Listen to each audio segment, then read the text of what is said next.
Hey guys, and welcome to this Ham Radio Monday series. Today we are talking about Morse code CW. My name is Chris, amateur call Kilo Charlie 7, uniform Delta Hotel. I've been an amateur radio operator since 1997, so over 26 years now. I absolutely love it. I am also weather spotter with Skywarn, spotter number 719. If you find content in any of these, if you like this content, be sure to like, subscribe, comment, and share my channel and my videos. Follow me on Facebook, facebook.com/ Christopher.thornhill.98. If you have any questions, be sure to leave them in the comments. Amazon, skip track. Anyway, let's get started with our Morse code series. We're going to talk today about how did Morse code become about? Which we go back hundreds of years ago with Morse code. Okay? How to get started with Morse code. I will leave a few links down in the description below. I'll leave the Long Island CW Club link. I'll leave the link on how to get your amateur radio license as quick as today. I'll also leave a link where you can study and learn Morse code. So let's get into it. So Morse code was developed by Samuel Morse. Okay, so hence his last name, Morse code. Okay. Way back in the 1800s, his wife was real sick. Okay, so somebody sent him a message saying that she's real sick. Okay, so he never had a chance to get that message because he was way far away on a trip somewhere. So then a few days later, he got the message, she passed on. She passed away. Well, it took a long time to get those messages out. So when he got home from his long journey, and it was probably by horseback because that's how they traveled back then, he had to figure, he was sad, of course. I mean, anybody would be sad if they lost their significant other. So he had to pretty much think about, how am I going to, I got to develop or find a way to get these messages out quicker. Well, boom, that's how we got Morse code, was from Samuel Morse. Okay? Morse code was also used in Navy ships. It was also used in ships, and it's still used today. Matter of fact, even us amateurs use it. Now, let's talk about what is Morse code. Morse code, if you think of it, is like music. It's sounds, okay? There's two signal sounds. There's a dit and a da. Now, what is that? One sound is a short sound. One sound is a long sound. Multiples of these is what make up letters, okay? So letters of the alphabet. And if you don't know your alphabet, would you just go look at it? Everybody should know their alphabet, right? So, also, it's called the international language, okay? Think of it this way.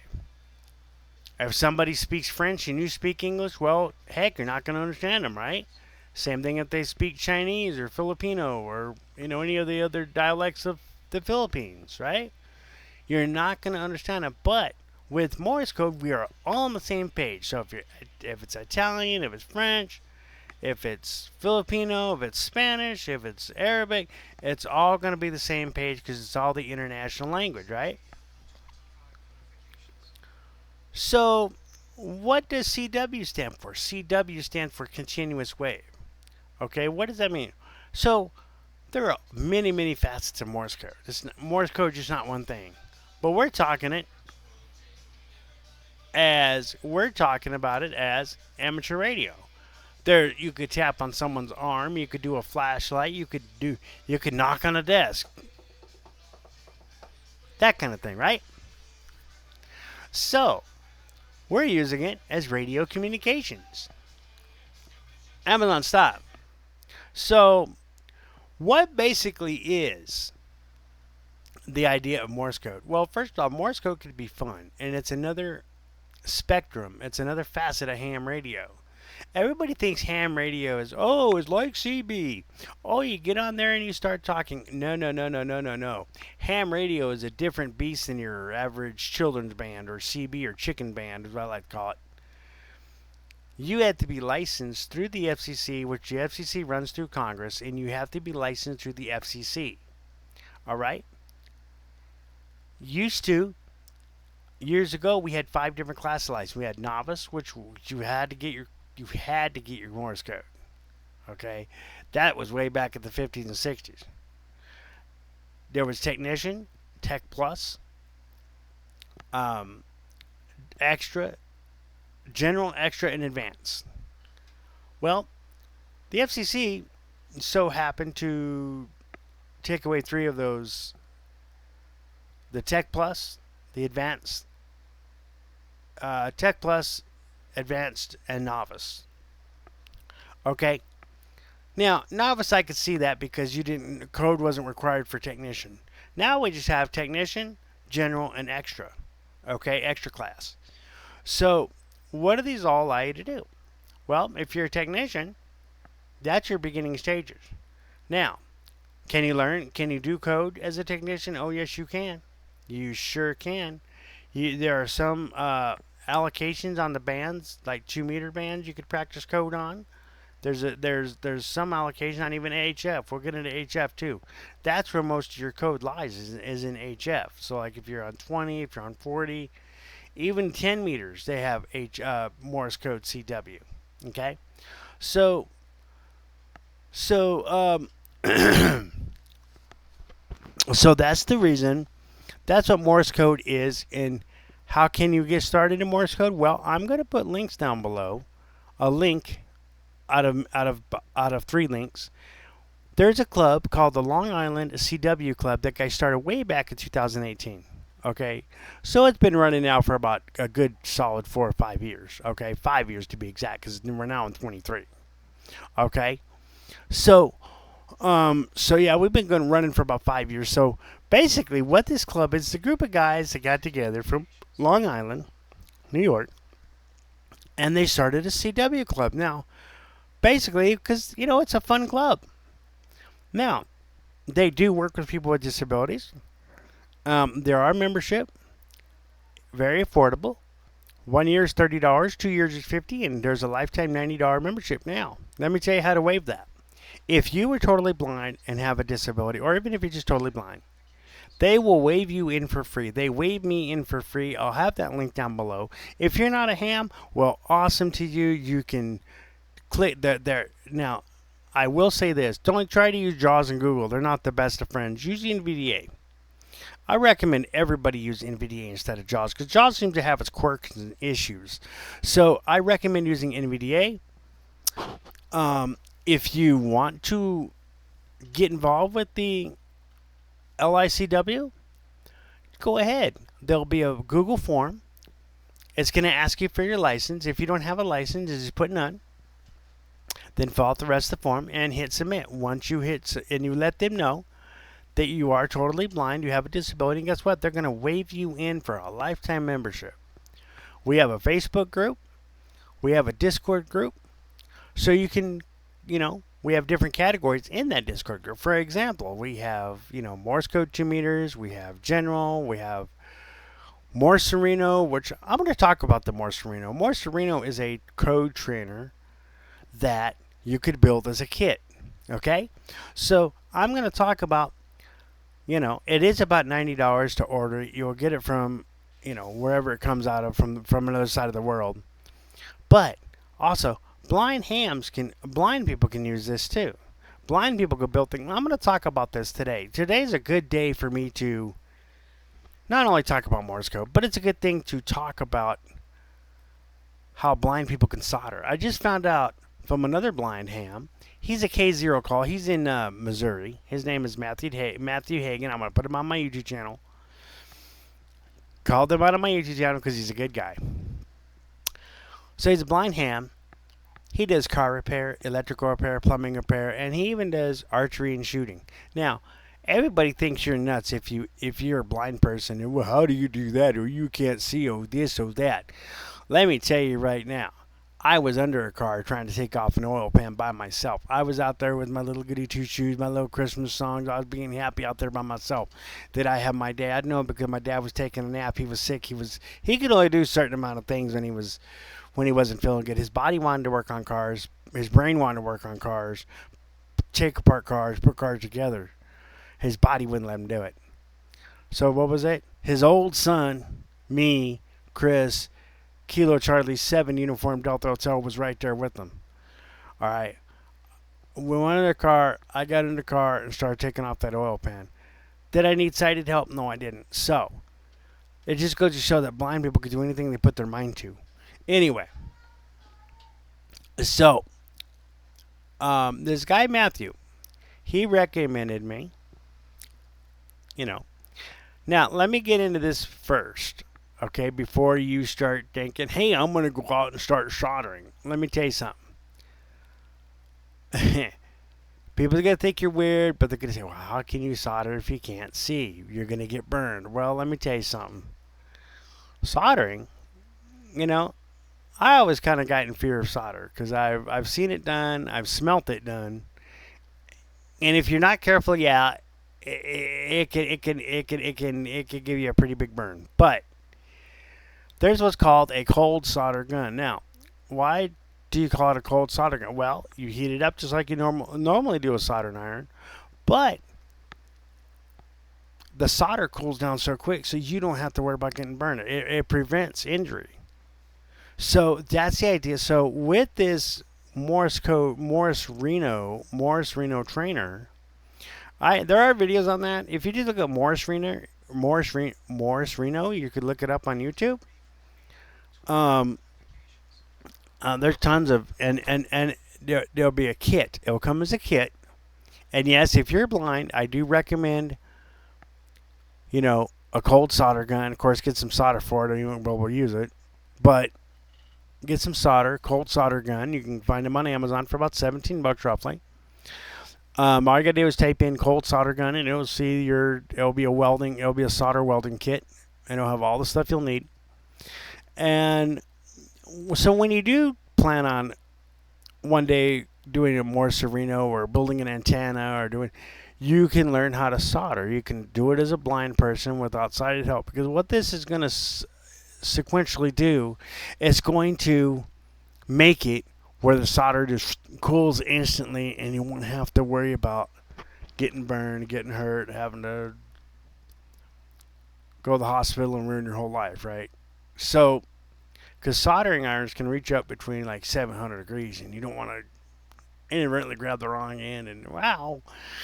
Yeah, because what soldering does, it basically instantly glues. It's like a liquid glue, so it's basically metal. It starts out as wire. Because I've seen solder when it wasn't, when it was not heated up or anything. It's like copper wire. There's lead tin, there's tin lead, there's all kinds of solder. So what this cold solder gun will do, it will initially make it cool. So it'll cool instantly. Once you put solder on a PVC board or a CPV board, like you'll get with your Morse Reno, you can solder as a blind person, and you can feel it as you solder it. So you're not worried about it. It prevents injury. It prevents, Of course, I recommend still getting clamps and holding whatever you're going to solder in place. But it's very, very good for soldering. Also, I will link a link to the blindhamswordpress.com website to go check out the article for soldering for blind hams. Yes, blind hams can solder. So, guys, remember, Morse code, you can sit back, relax, and listen to the sounds. Once you get familiar with Morse code, it's right now, as you get started, it's going to be a bunch of mumble jumble. You're not even going to make sense. What is all these sounds? All do. But if you sit back, take time, and listen to Morse code, you're going to learn a lot. You're going to learn the letters. You're going to learn the alphabet. You're going to learn numbers. You're going to learn procedural signs like AR and SK. You're going to be able to pick out words, and you're going to start forming. It's just like a baby learning to talk. Oh, we got a baby. Speaking of that, my girlfriend's sister-in-law. My sister-in-law had a baby, so that's cool. So it's just like a baby learning to talk. You got to start listening for letters. It's basically like writing a song, like writing a piece of music for Morse code. And again, there's lots of different ways. Using a flashlight, tapping on someone's arm, tapping on a pot and pan. Of course, who wants to hear the clang, clang, clang, clang, clang? But there's all kinds of ways to use Morse code. So we're using it for ham radio and radio purposes. So guys, I'm going to have these links down below. I redid this video because I didn't get my audio. So guys, make sure you like, subscribe, share, and comment. Stay tuned for next week's topic, ham radio topic. We're going to be talking about DMR and the best handheld DMR radios for next week. We're going to talk about the inexpensive. And when I say inexpensive, I'm not talking $5. I'm talking about, you go on Amazon, look up a GD77. You're going to get one for like $35. I'm talking about the RT3S by Redivus. You're going to get that for about, now there are two different options, non-GPS and GPS. I just got the GPS for $119. Now, ham radio can go way deeper than that. They go way into the thousands if you let it. So guys, take care.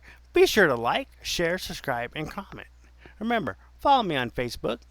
And also, if you have any questions, leave them down below in the comments. I will answer all your questions and all your comments. As a matter of fact, today I just want to reflect on my last video that I did, the Kenwood programming video that I'm going to redo, but I did last week or week before, whenever it was.